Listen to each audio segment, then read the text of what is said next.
Happy Devil's Wednesday. This is the State of the Fan Address, episode 137. Oh, do we have a podcast for you tonight? Hockey Hall of Fame hockey journalist Larry Brooks of the New York Post will be on the podcast tonight as we're streaming live on Facebook Live, YouTube Live, Twitter Live, and Twitch on the Primetime Radio Network. I'm your host, Sam Wu, here with Pucks and Pitchforks blog editor-in-chief, Nick Villano. Nick, great guest tonight. He's seen it all. He's done it all. And he's done a lot of good things for the sport. 2018 Hockey Hall of Fame inductee. This is a big podcast tonight, Nick. Big podcast. And we're going to ask him about Lou. Little Lou story out of Larry Brooks. You can ask him. I'm not going to ask him. I don't want to get yelled at. Listen, you're never going to get yelled at. You're just going to disappear. That's what's going to happen. I'm very excited about tonight. I think that's going to be an interesting conversation with Larry Brooks. I mean, he's a guy who's seen it all. You know, they've had him focus on the Rangers for a lot lately this season, but he's still writing about the Devils. And I wanted to talk to him about the Hall of Fame class. I wanted to talk to him about Mogilny and Eliash's chances. I want to talk to him about, the things that somebody who's been around the business a long time. Unfortunately, the Devils don't have a beat reporter who's been around for decades. They have Corey. Corey's great. We love Corey. Corey's a good friend of us, but Corey's been on the beat for 5 years, 4 years, something like that. I don't know. Something like that. Yeah. Been around.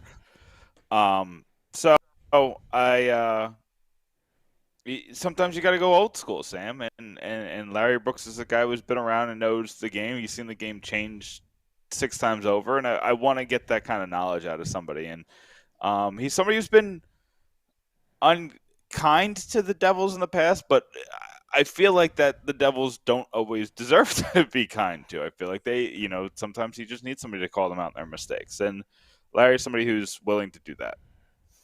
Yeah, and he's one of those journalists that he's tough, but he's fair. He makes, he makes great points, and he actually worked for the Devils, surprisingly. Yeah. Most of us, the early 90s. Yeah, 80s to early 90s, I believe. I think it was between 86 to 91 or 92. So that's an interesting, career change where you're the VP of communications, I believe that was his title, and then suddenly on the beat, as not just a hockey reporter, but a well-known hockey reporter for many years. I mean, you don't get into the Hockey Hall of Fame for just writing half-ass articles. I mean, he did a lot for the sport, especially in the area, covering the Rangers, the Devils, and the Islanders. Just this whole area back in the 90s. I mean, I would put him up at the ranks of the top of hockey journalists that we've read, and I'm glad he's still doing it. I still enjoy his articles, whether I agree with them or not. I still enjoy it, and that's what it's all about. He's a phenomenal writer. I was reading some of his old stuff, like from the last couple of years. I was reading one from 2017. He does sometimes he'll do like some fun ranking articles. Like he's written about, like, since he's been around, he gets this kind of interesting perspective. Like he was writing about the greatest line he's ever seen in the whatever you want to call it, the tri-state area, I guess, between the Devils, Rangers, and Islanders. And the A line was 3rd on the list. The crash line, I think, was 12th on the list. So you kind of get that Devils perspective still. And he's somebody that a lot of people who come and cover the Rangers, and I've seen it, and I won't name names, but they cover the New York hockey as if it's only the New York teams, the Islanders and the Rangers, and like the Devils are in the New York metropolitan area, so they are it should be covered by the New York Metro Yeah. teams, especially when there's something to talk about. So, he's always been somebody. He obviously covers the Rangers more, and I think it's just something that like you kind of have to take it for what it is. The Devils aren't going to get as much coverage as the Rangers, especially from the top journalist in the market. But he was always somebody that when there was something to talk about with the Devils, and when he got something on the Devils, he talked about it. So, Yeah. It looks like it's about time for us to talk to Larry Brooks. I'm excited. Yeah, so let me go get him. I'll be right back. And I know people in the past have been critical of Larry because of certain opinions he has. But you know what? When you have as many opinions as Larry Brooks has, he's gonna have some that people are gonna disagree with, and that's something that it comes with the territory, and I'm not that worried about it, about him coming on here and saying those kinds of things, because I think he's somebody who's postured and been around long enough to have those great opinions that we've had from guests prior. So I'm excited. I've been trying to get Larry Brooks on I think the first time I tried to contact him was over a year ago, because every time he throws out a Devils article, I'm there, I'm like, oh, let's see if we can get him on. And it looks like I finally I got him with the Hall of Fame. It looks like the Hall of Fame was what finally got him to come on. So I'm excited to talk to Larry and kind of get his perspective on the Devils of today, the Hall of Fame. What do you think about the Devils, Rangers, and Island Arts? Talk about that perspective as that kind of, this is what I've seen teams do in the past. That the Metropolitan Division is very strange because the Rangers are just on fire, like stupid. The Devils are fine. And they're kind of in the tank. They're in last place by like their days. They just lost 6-1 to Tampa. No. Yeah, I just lost 6-1. It wasn't good. It was bad. To Florida. So he's somebody that I'm just excited to get on and kind of get that perspective. Like I'm curious to the Islanders, because is this for real? The opposite of for real, whatever the opposite of for real is. And I want to see if he thinks that the Devils are a team that's going to be competing the entire year. So, so Sam's going to get him on. Kind of weird though, because we don't, Devils game got canceled on Tuesday because of COVID. And Sam's back. I'm back. I'm back with our next guest. His name is Larry Brooks. He writes for the New York Post. He's a 2018 Hockey Hall of Fame inductee. You can find him on Twitter at NYP_Brooksy. Larry, you're on with Sam and Nick. How are you tonight?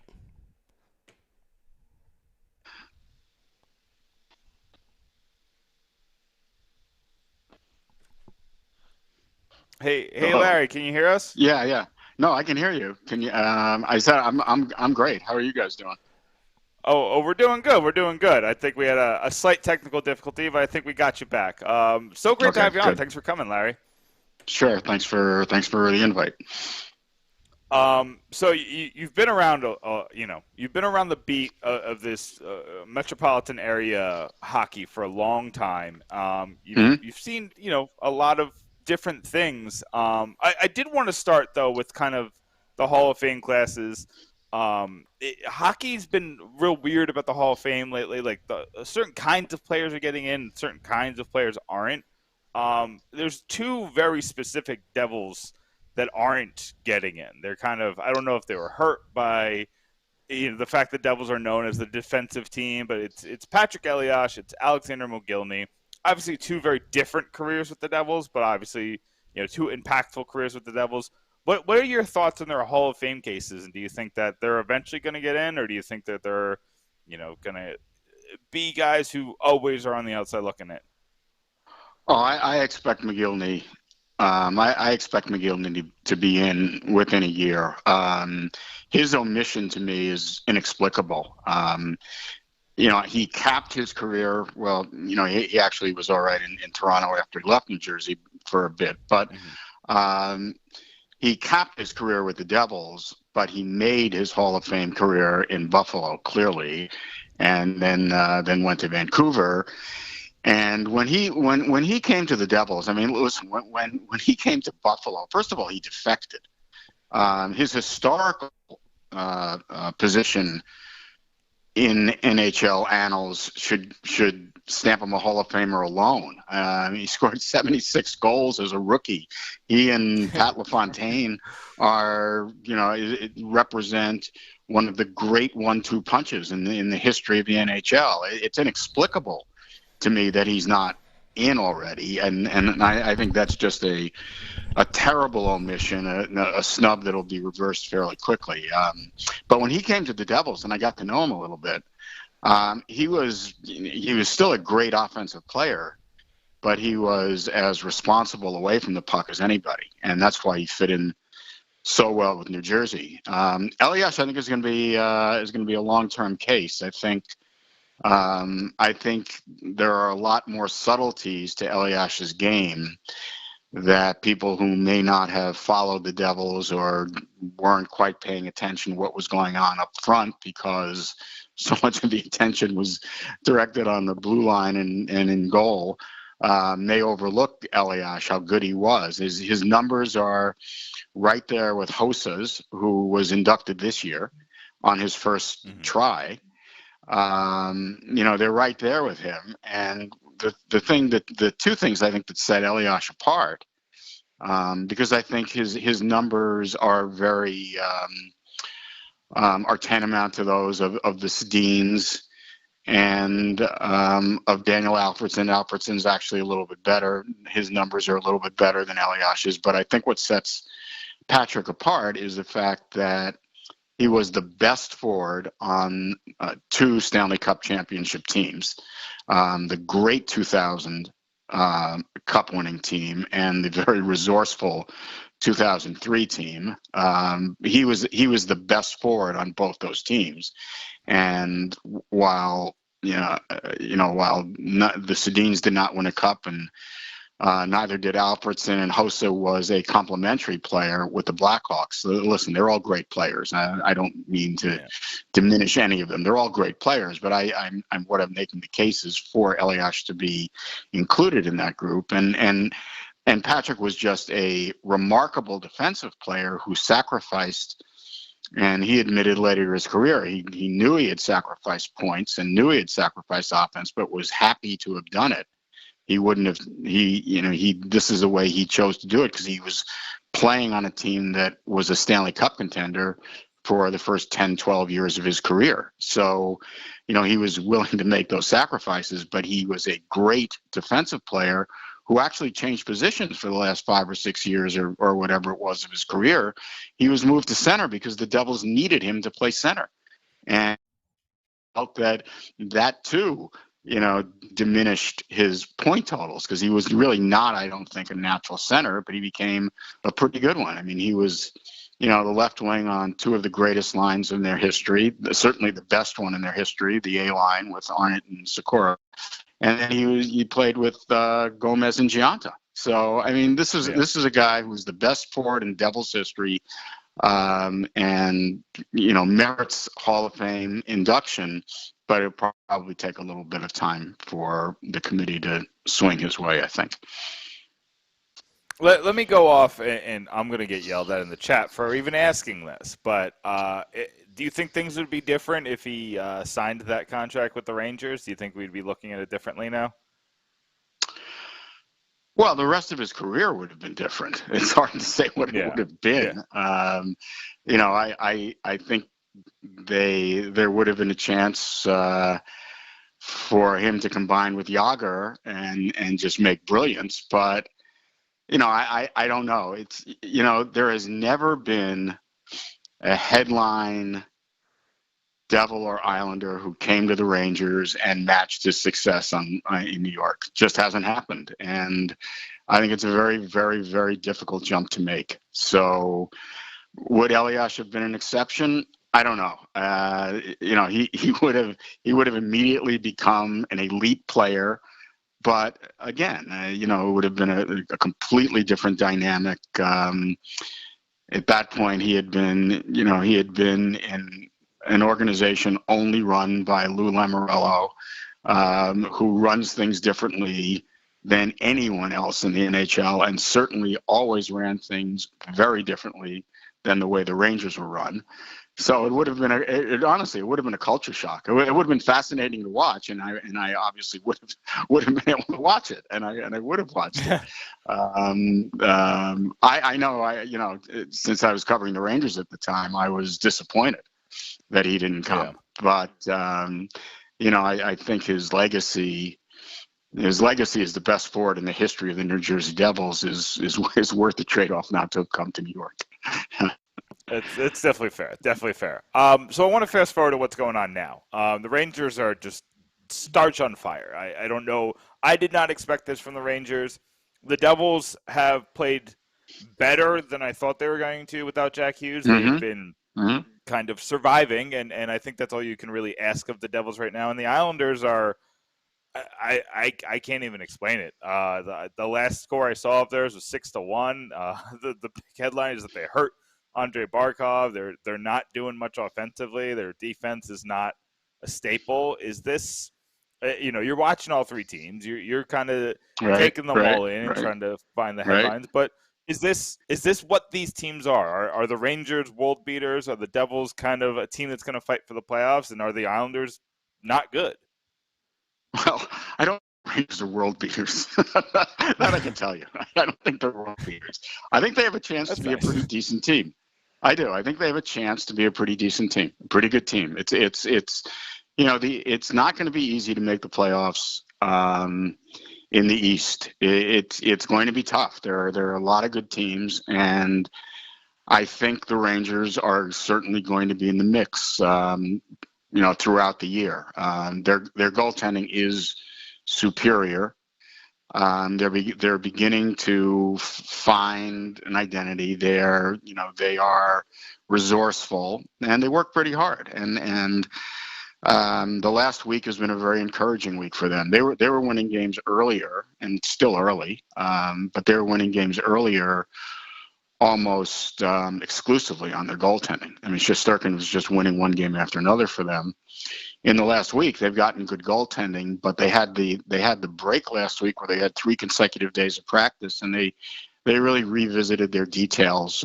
Their structure had been breaking down, I think, pretty severely, and they returned to their roots, and they played much better hockey in winning 3 straight since then. But listen, there still are a lot of variables with them. I think, an encouraging sign for them is that they're 10-3-3 without Panarin or Zibanejad coming close to the top of their games.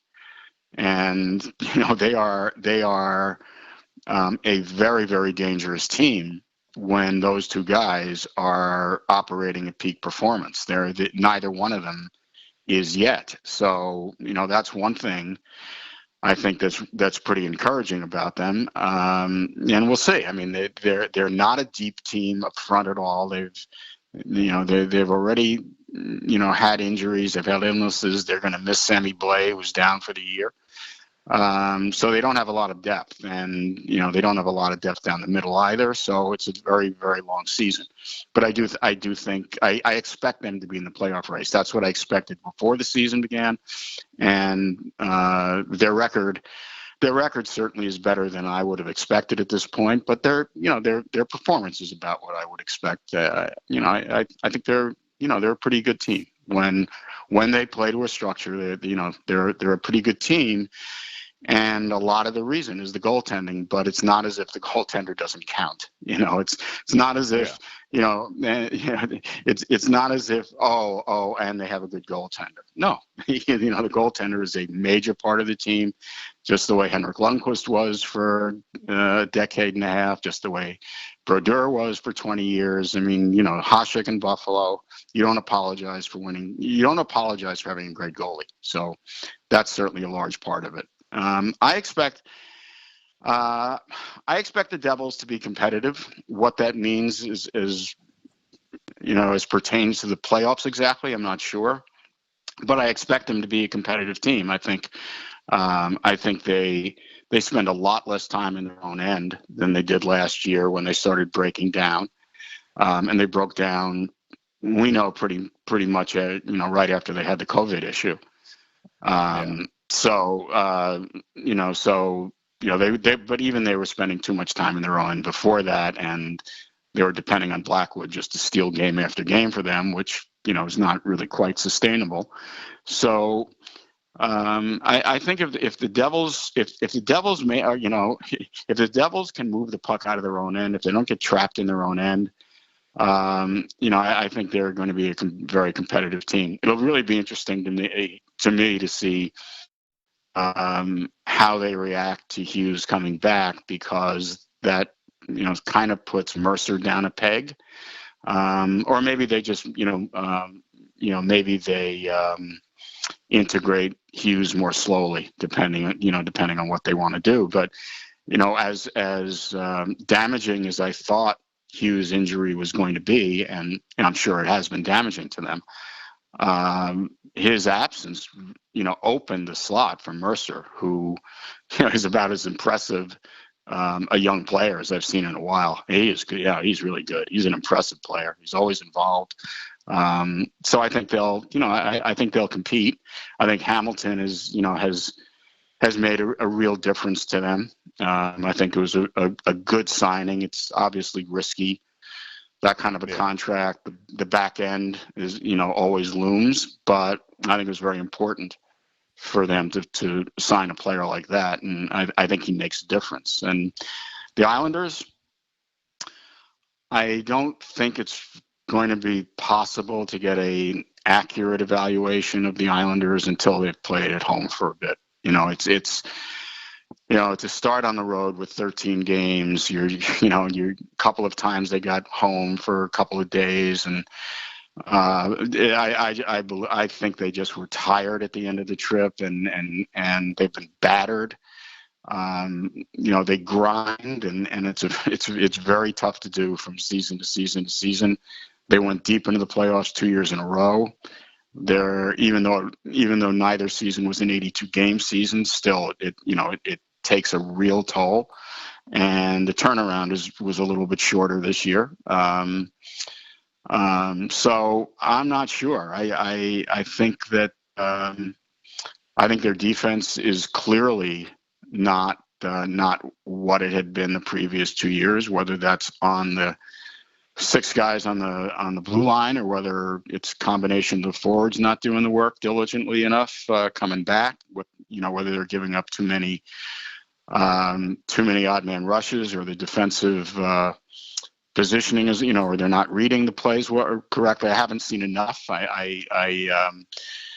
I'll be out there next week for the Ranger game, and I'll watch a number of games between now and then. I haven't seen them enough, but clearly they're having trouble clearly they're having trouble on defense. Chara's gotten off to a fairly slow start. It's tough to have Chara and Andy Green both in the lineup the same night. I don't think Dobson is off to a real good start this year, so they've got some issues, and they do, and nobody really is picking up the slack up front either. So they just haven't played well. But again, it's been a grueling schedule for them. So in another 3 weeks, probably have a much better read on them. So you mentioned Jack Hughes' injury in that, and kind of what you thought the Devils were going to do. What do you think Jack's going to do when he comes back? I mean, you've seen shoulder injuries before. We've seen it derail some players, but I mean, Jack Hughes is very young. So right. I'm hoping that he could bounce back. What do you think? It's impossible to tell because you're not, in the doctor's office with him. But from what you've seen in the past with shoulder injuries to young players, what do you think Jack is going to do when he comes back? Well, I know my son dislocated both shoulders, and neither one was even close to right until he had surgery on both of them. So, but he wasn't playing in the NHL. I don't know, honestly. I don't. I presume he's getting the best medical advice and the best medical care, and if they believe that surgery was not required, then I'm sure they're right. I'm not questioning the Devils doctors, but. I just think what Hughes is going to assuming his recovery is that he's back to 100% physically. He just needs to he needs to avoid putting himself in position where he gets crushed, and that's a talent. Maybe he has it and he just got caught that one time, but I think that.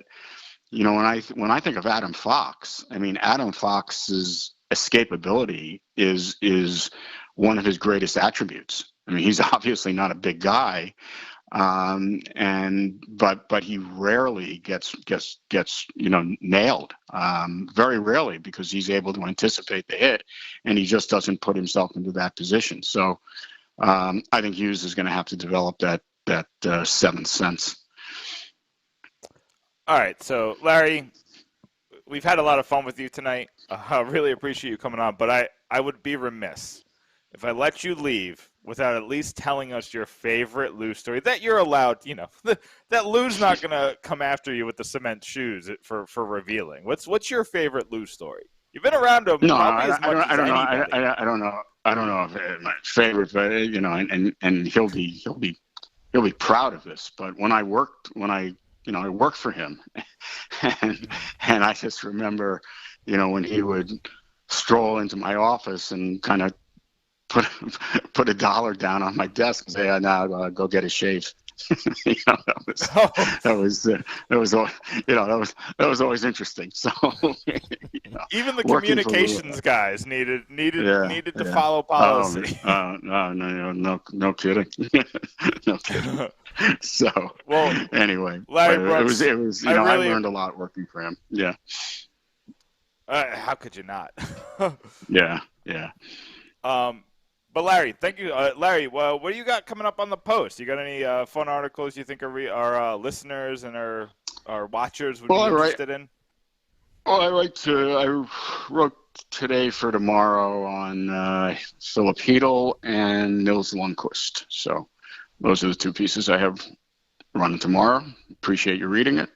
And get back. Actually, Molly Walker's in Toronto. She's doing the game tomorrow night. So I will pick the Rangers back up on Sunday when they play the Sabres. Yeah, and Molly's been doing a great job. So we love reading Molly's stuff too. Molly and Larry Brooks, Hockey Hall of Famer, New York Post head hockey writer. Larry, thanks so much for coming on tonight. Yeah, thanks for having me. I enjoyed it. Thanks a lot, guys. Thanks, Larry. That is Larry Brooks of the New York Post, Hockey Hall of Fame inductee in 2018. Nick worked for Lou Lamoriello and then pivoted and doing the journalist thing. Sorry about that, Nick. Oh, no, you're fine. Did I lose you? Am I here? You got me? Yeah, you're still here. Sorry. I'm in Florida right now. Things are a little bit different than back at the studio, back at the bunker studios. Everything's hot. Yeah. It's. I'm in a garage right now. I sent you the picture. I'm literally in a garage right now. It's hot. We're doing it. We're making it work. I'm in my T-shirt, shorts. It's not as easy. It's just setting up the Zoom and having a meeting, right? It's a little. We're broadcasting to the world. And you have a Hockey Hall of Fame writer on that I used to read and then see YouTube videos of interviews with a certain coach. It's a little intimidating, Nick. Just a little bit intimidating. Sometimes I like to bring people just to kind of keep you on your toes, Sam. Oh, I was on my toes on this one. Yeah, there were a lot of things going wrong behind the scenes, but we got it done. We got it done. Yeah, yeah. I was worried when there was silence at first. I was like, oh no, and then but it went flawlessly. Everything went great. Sammy did a great job. Appreciate Larry coming on, spending some time with us. This is funny, Nick, because it always happens. We tested this at what 7 o'clock, 7:30. Everything was working flawlessly, and then at 8:25, then I started to see things dip. I started to see things that didn't look good. We reset your machine. Then we got Larry on, and then I'm starting to see things dip again, but thankfully we made through. Oh my goodness. I was nervous. I'm like, he'll never come on with these amateurs ever again if this thing screws up. But no, it worked out well. Yeah, everything worked out good. We still got, speaking of which, we got to get Neil back on. I feel bad about how his night went that a couple weeks ago. So we're gonna, he's been rocking and rolling. So we, once we get everything situated, we're gonna get Neil back on, for something fun. So Neil McHale, he's been doing great work he's doing stuff for Insider Hockey, I believe. But a lot of good stuff out there, and it was so funny how the one thing, Larry's been around Lou for 30 years, right? Mm-hmm. About something like a little more than that.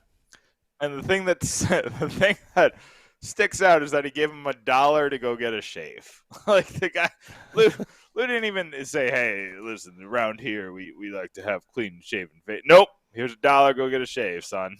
And that was the end of that. Wow.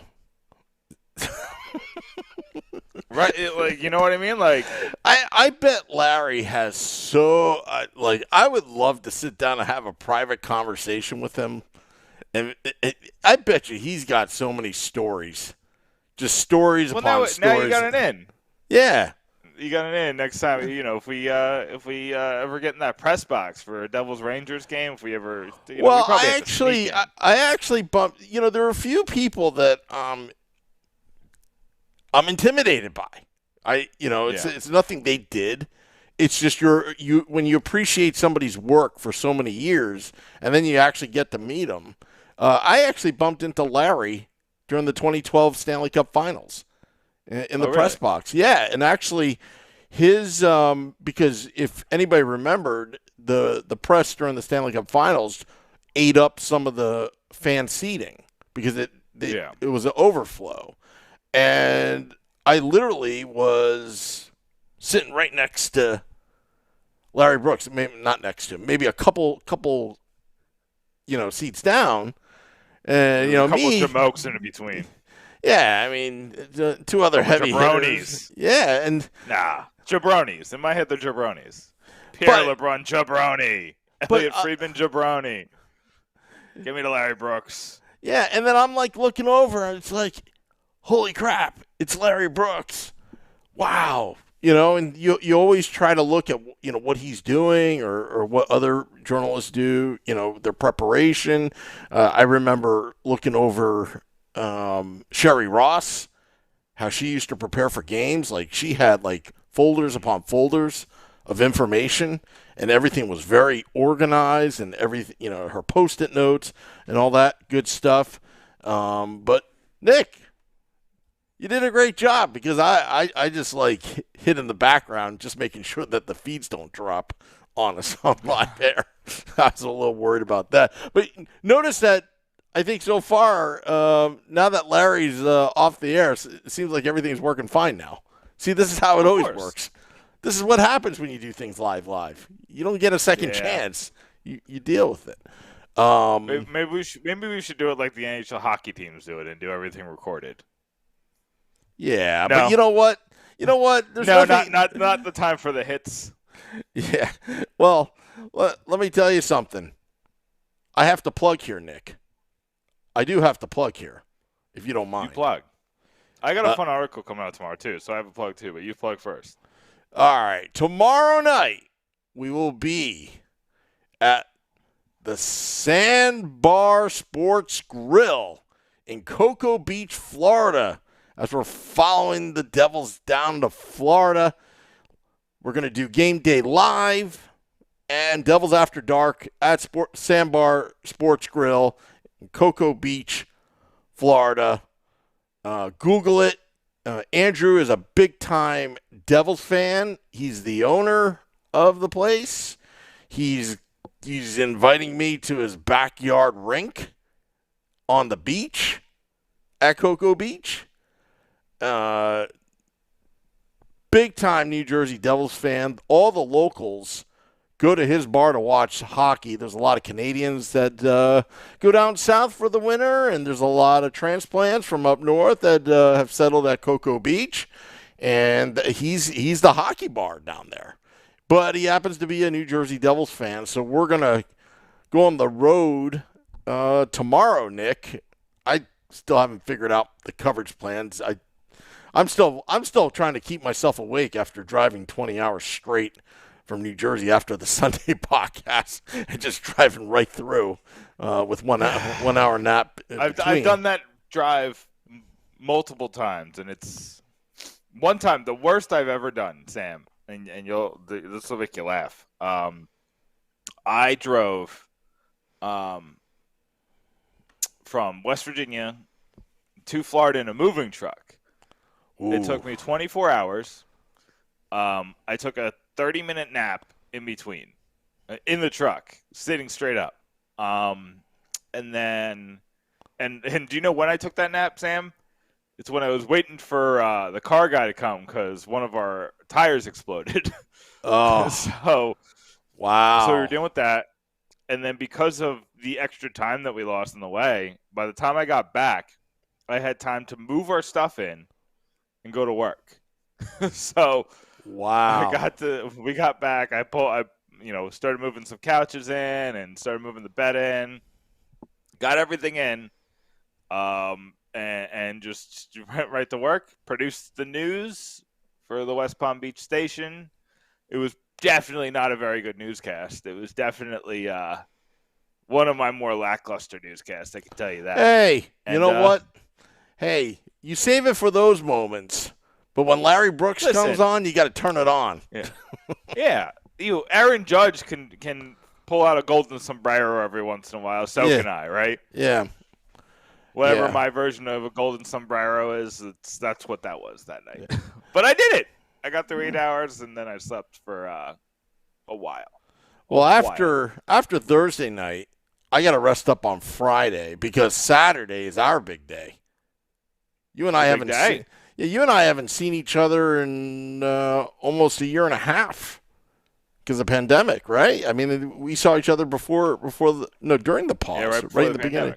It was like, yeah. So we're going to be at Amelie Arena in Thunder Alley it's going to be fun. Oh yeah, I still got to get my Game Day Live. Yeah, I'm going to pull what I used to do with the Devils games. I'm going to see if it still works and go on StubHub like 5 minutes before puck drop and see how much the tickets are. See if we get some really good tickets for a very small price. That's my plan, Sam. Hey, to each their own. Sometimes, you know what? I would never do it here, but there were times at the Meadowlands you could just walk right in. Yeah. Like, remember the smoking section at the Meadowlands? Yeah. You know, they did a hand stamp, and then you just did this with your friend. Yep. You know, and then you just walk right in. You know, or you borrow. You know, somebody comes out with like a bunch of tickets. Here, you need this, okay, and then you just go right back in. So, but anyway, we're not doing that kind of stuff. I mean, now. listen. That's how I used to get into bars in the Jersey Shore. Is my cousin would be like, hey, I can get this wristband off. They didn't put it on too tight, so let me just like sneak my hand out, and I'd sneak my hand in, and we'd be pretending we were shaking hands, and he would slide it right on my wrist. You know, desperate times call for desperate measures, Sam. Yeah, but we don't condone that. For all the kids at home, we don't condone these types of behaviors. No. I guess we should talk about the Devils, huh? Yeah, I think we should. We got like 15 more minutes. Let's listen, I hated that we lost to them, to the Rangers. Yeah, me too. It was, but I gotta hand it to him, and I wrote about it this weekend. Pavel Zacha. Sorry, I was talking about Patrick Elias. Hold on. Pavel Zacha is good. Like, he's a good player. Mm-hmm. Pavel Zacha is a legit NHL player. I wrote about just how clutch he's been this year. I kind of went over every one of his goals, and when they came, a lot of them came in the third period. A lot of them came when things were on the line. Even his empty net goal came at a crucial time in that Seattle Kraken game where the Devils really needed to put them away. Oh, excuse me, Sam. Bless you. Sorry, I came out of nowhere. I didn't have time I didn't have enough time to mute you to save you. Okay, maybe you edit in post. It's all fine. But he's been really good. And surprisingly, Sam, I've been looking at their penalty kill, and some of the underlying numbers on their penalty kill have been really good. The goalies have kind of failed them a little bit on the penalty kill. They're allowing too many low-danger goals on the PK, and those are kind of backbreakers there. If they did that less. So the Devils are, like, in the top 10 when it comes to high-danger chances given up on the penalty kill. And I haven't broken it down by minutes yet, but I do have an article kind of going into those numbers and seeing where they are. They're around 6th or 7th for most of those stats. But they're still like a bottom 10 team when it comes to penalty kill percentage. It's nowhere near what it was last year. Last year was almost record breaking, but they're still not great when it comes to overall percentage. Ryan Graves has been really good, but he's given up a lot of goals because I think that the penalty kills plan is to let those shots from the point go. Like, let them happen. It doesn't matter. They're going in sometimes. So I think that I think the goalies just have to step up a little bit. Like, the Blackwood and Bernier have been really good, except really on the penalty kill. The penalty kill is where they've struggled. So the Devils just need a little bit more. Obviously, Wedgwood really struggled on the penalty kill. That was just a major weakness of his, so that's really skewing the numbers too. And he's in Arizona now, and that was. I don't remember if that happened. If that had happened when we did the last podcast, that's a weird one. I think the Devils got lucky that it doesn't look like Blackwood's too injured, and then the game getting canceled on Tuesday really helped that. Really helped them, have more time to evaluate Blackwood. But I think he's going to be fine. It looks like that Rangers play where he got pummeled by Capo Caco. There's a couple things that could have been real bad about that Rangers game. You don't want to get Caco hot. You don't want to get Lafreniere hot. And they mistakenly allowed them both to kind of get back into things. And then it looks like Caco is still scoring. So that's not what you want. You want their best players to kind of, especially since they're winning games solely on the goalie. You don't want the team to start getting hot. So that's something I didn't love about the game against the Rangers. But I love the tenacity of the Devils. You lost in a shootout, which is basically a parlor game. I said on Twitter, it's basically what happens when you turn hockey into baseball, and you go from there. Yeah, I'm. You know what? What I got out of the Devils-Rangers game last Sunday was the Devils can hang with these teams.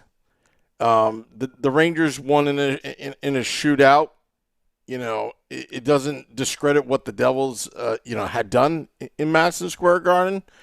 Jonathan Bernier and the Dougie Hamilton signings gained that 1 point that the Devils got out of that game.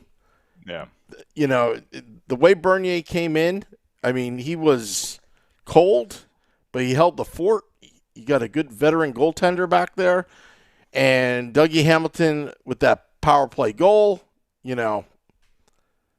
Dougie Hamilton, I mean, that signing so far has been really good so far early on. So far, to me, it's worth every penny. But, again, I think with Dougie Hamilton, he wants to be here and he wants to do something special.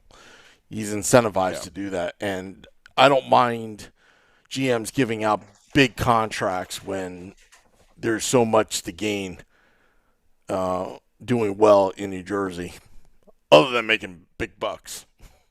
Yeah. And then the other thing I think we need to talk about, Sam, is Utica. I think we're gonna have to get one of our Utica friends on next week. They're going for what are they going? They're going for 11-0 today. They're up 3-2. Last I checked, they were up 3-2 going into the third. I'm trying to find the score, but I can't. I don't. But yeah. Yeah. But and like think about it. Like think about this Utica team. This Utica team, since the start of the season, has lost Alexander Holtz, lost Tice Thompson, lost Jesper Boquist, and now they lost Fabian Zetterlund tonight. They played a couple games without.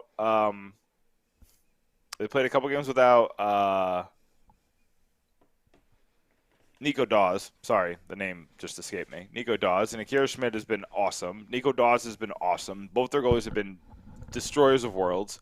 Riley Walsh is now getting going. He scored again tonight. The shutdown guys have been shutting down, which is what you want. You want that from Ahoytuk and Ball. They're hitting on just a different level. And if they win tonight, like 11 in a row, like 10 in a row is already ridiculous. 11 in a row is just otherworldly. If they can hit those kinds of numbers this year, I'm trying to figure out what it is, Sam. Like, is it the young guys just had an extra year of experience? Is Kevin Dineen that good of a head coach? Because if that's the case, then he's gonna get a head coaching job next year. If he keeps he's not gonna win every game, but if he gets the number one seed in the AHL, somebody's gonna give him a head coaching job sooner rather than later. And there's a couple that are open. He might get a head coaching job in the middle of the year. You got that Florida job, you got the Chicago job. There are some jobs already open. Do you think the Devils would actually give those teams permission? I mean, if I were Kevin Dineen, I'd stay in the Devils farm system for now. Only because he'd probably get promoted if something were to happen to Lindy Ruff. Yeah, but then you got to ask yourself, I don't know, now is a bad time to ask. I wouldn't want the Chicago job. Like there's no amount of money you could pay me to take the Chicago job. Yeah. If I'm I'm talking about if I'm an NHL caliber head coach. Mm-hmm. There's no amount of money you could give me to take that Chicago job. That's just a mess. It's a mess on the ice. It's a bigger mess off the ice. It's not worth it. The Florida job, John Quenneville got fired because of something he did prior. I don't think that the Panthers organization is facing much of a backlash because of it. And look at that team. That team is, one of the best in the business. So if Florida came calling, I would seriously consider it in the middle of a season. I know that kind of looks bad on you as a coach and looks bad on the players, but sometimes you gotta look at this as a business, and the Devils will fire you if you're not up to snuff. And so if you have a chance to put yourself in a better position, what better job is there right now than Florida in terms of on-ice product? Well, Florida is a legitimate. Florida is a great destination. Aside from weather, no income tax, great organization. Right? Like they've got a great team right now. Yeah, there's a lot of reasons why you'd want that Florida job. Yeah. So there's a couple of jobs that could come up. Like who knows what's going to happen with the Kings, and who knows what's going to happen with Buffalo. Did Buffalo hire somebody? Are they happy with him? I don't even. Sure, probably. Who knows? There's a couple of jobs out there that are in Colorado. If Colorado doesn't win it all this year, what happens there? There's a couple of jobs. I don't think Colorado would hire an AHL coach if they hired somebody. I think they would hire somebody like what's his name? The old Ducks coach. I think he's working for Toronto right now. Bruce Boudreau. Oh, I thought you were talking about Mike Babcock. But I don't think. I don't know. I don't know. Do you think he'll ever get back? I think somebody's going to hire him eventually. Yeah. Because people are you're starting to see what hockey culture was in Babcock's. Yeah. Comparatively, listen, what he did was not good. He was not there's some bad guy tendencies there. But when you compare it to what we learned in Chicago and what we learned in, what Bill Peters did and things like that, comparatively it's not as bad, but it's still bad. I'm not saying it's not bad. Or the thing that happened in Pittsburgh, right? Yeah, that's not looking good. But Pittsburgh just sold to the Red Sox, so we hate them even more. Yeah. So I think and I honestly think they got out while the getting was still good. Because Pittsburgh, once Crosby leaves, what's still there? They got Gensel. I don't know what else. Once that core leaves, there's not a ton of depth there. The coach is great. Rutherford is amazing, but the rest of the team, he's trying to get the most of it. When Evan Rodriguez is scoring a lot for you, you're in a weird shape. I don't know, Sam. But going back to Utica, just kind of where they're at. I'm astounded at the turnaround. They were so bad last year, and then this year, with they changed the goalies. That's huge. They got 2 very skilled goalies in there. But a lot of the other guys, they had a couple forwards like Garbadella. I said that wrong, but you know what I mean. Joe Garbadella is there now, and he's doing well. Chase DeLeo, he's doing well there.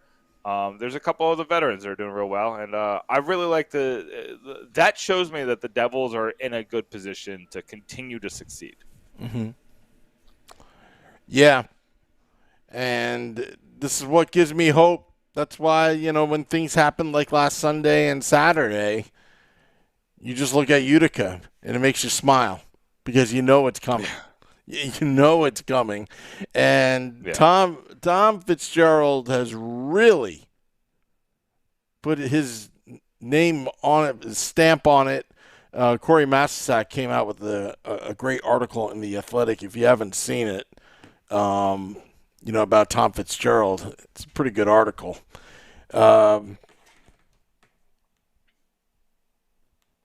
Sorry, Nick. Yeah. Just lost track of time here. But before we go, I got a piece that you're gonna love that's coming out tomorrow. Oh. So in the Hall of Fame spirit, we're talking about 5 Hall of Famers that have played for the Devils that many of you probably forgot even happened or even don't even know even happened. So 11 Hall of Famers have played for the Devils in the past, Sam. And these 5 are ones that a couple of them I was like, yeah, I do remember that happening. But there's a couple here I was like, I don't remember that happening at all. Like, when did that happen? So it was a fun article to kind of go be like, how did they get them? Why did they leave? What happened while they were here? It was an interesting article. It was fun to write, but that's coming out tomorrow morning. Great. Well, Nick, I'm gonna hit the music. Hit the music. I'm trying to figure this thing out. It's not easy doing this. I should really post. Should I post that picture of my remote studio? Oh yeah, throw that on social. Let people know what's going on. Yeah, it's not easy. I got a hot water here that's like buzzing in my one ear. I don't know if you guys can hear it. I got a refrigerator right in front of me that I want to open and grab something. But I will tell you, is that the beer fridge? Is that that's a very pretty much that's a Florida staple. Is the beer fridge in the garage? Yeah. But what I was gonna say is I will definitely have the fish tacos at Sandbar Sports Grill. Yeah. In Cocoa Beach, Florida. Can't wait. I got to get a good night's sleep. I'm supposed to get there early in the morning to set up, to make sure everything is going to go to plan. Vinny Parisi and I, Game Day Live, Scotty, Devils After Dark. Should be fun. So far, it's been great here in Florida, Nick. I mean, I'm enjoying the weather. I'm enjoying, I actually drove out today, going out to Papa John's, and I actually... A Florida delicacy? Yeah. Yeah, that's the only thing I can think of. I had the app on my phone. I decided to take advantage and use it. And, yeah, it felt good. I felt like a rock star, just having my windows down, sunroof open, while it's like 30 degrees back home. Yeah, it's nice. It's like it's into the 60s here, so it's nice. It's not like disgusting. Yeah. Well, so it's good. It's perfect weather here. I'll be at the Sandbar Sports Grill tomorrow night. See you there. Nick, thank you very much. Thank you to Larry Brooks. Till next time, let's go Devils.